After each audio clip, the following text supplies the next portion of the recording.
last 20 years, I've been practicing as a registered dietitian. When people, of course, find out that I'm a dietitian, you become like the nerdy kid in the lunchroom that no one wants to eat lunch with. But I'm known as the chocoholic nutritionist, really based on my philosophy that healthy eating always has to have a twist of indulgence and really, I would say, more of a balanced, not clean approach to eating.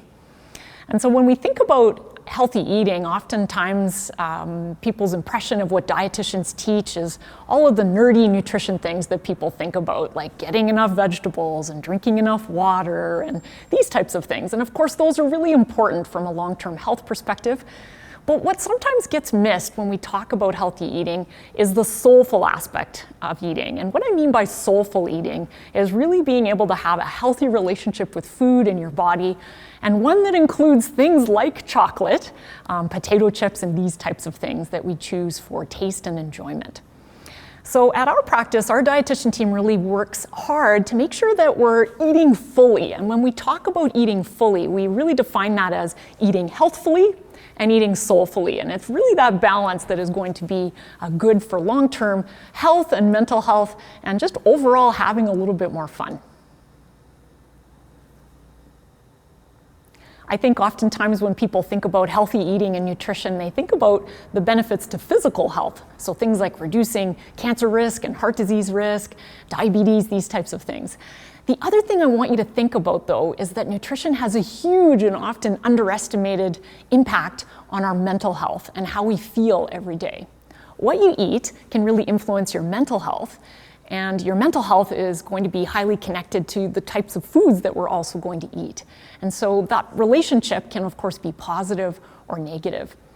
And so when we're thinking about good nutrition for mental health, it's about what you're eating, when you're eating, how much you're eating, and just good fueling throughout the course of your day. When that fuel goes, when we're underfed, when we're restricted in our intake, what we tend to see is that can really increase both anxiety and depression. And so oftentimes, if you've been, underfed and undereating for a good portion of the day, we talk about it in our practice as maybe being hangxiety showing up, or being, a mix of hungry and anxiety that starts to build.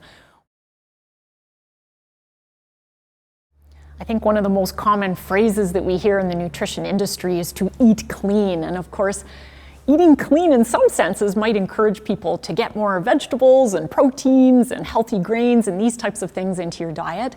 But one of the challenges I have with the word eating clean is that it implies that if we're not nutritional beacons of perfection, then it might mean that perhaps other choices, maybe that have some sugar or salt or traditionally known as maybe junk foods, people might refer to them as, it implies that those are maybe somehow dirty because that's the opposite of clean. And what we know about balanced nutrition and balanced eating and building a nutrition plan that you can live with for life is really about including those other foods for taste and enjoyment. Dietitians love chocolate chip cookies and potato chips as much as we love carrot sticks and kale and salmon and these types of foods. So really, at the end of the day, we always want to come back to a very balanced, not clean philosophy when we're talking about good nutrition. We also have the phenomena known as being hangry, which is, of course, the connection between just not having enough nutrition and that angriness, that mood shift that we start to see. And that can be also followed with a lull in energy, our ability to get a good night's sleep, and just feeling overall really lousy. So nutrition has a massive impact on how we feel every day. We've got to get good food in. And specifically when we're talking about eating disorder recovery, food is the medicine. It really is what your brain needs to be able to tackle the mental health piece, the anxiety piece, and the depression piece over time. So you might be wondering, what does a dietitian even do? And what does an eating disorder dietitian do? So first of all, if there's been some anxiety and fear about seeing an eating disorder dietitian, I don't blame you, because of course the word dietitian has the word diet in it, and it also has the word die. And so it probably feels like a really scary experience coming to see us. I want to give you an understanding, though, that an eating disorder dietitian really has no interest in trying to change your food or make drastic changes that you feel will be just something that you can't do. Our goal is to really meet you where you're at right now, in whatever phase of recovery that might look like, and work with you in what we kind of consider as like a co-pilot relationship. And so you're the pilot, we're flying the plane together on your journey through recovery, and we're sitting next to you, and we're just providing advice and guidance and science information and fact-checking information along the way on how to navigate some of those tricky situations when it comes to eating. So again, eating disorder dietitians, we're an ally and a friend and a co-pilot to you. We're really not after trying to control the situation. That is your job.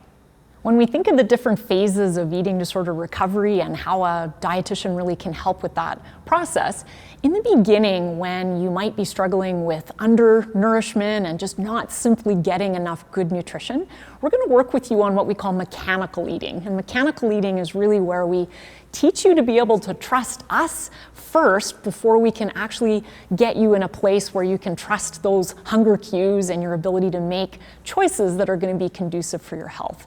And so we work with your family, your support person, or maybe just you one-to-one, and really build that plan out together and really execute it more on a bit more of a structured schedule. But we don't want you to live there for life.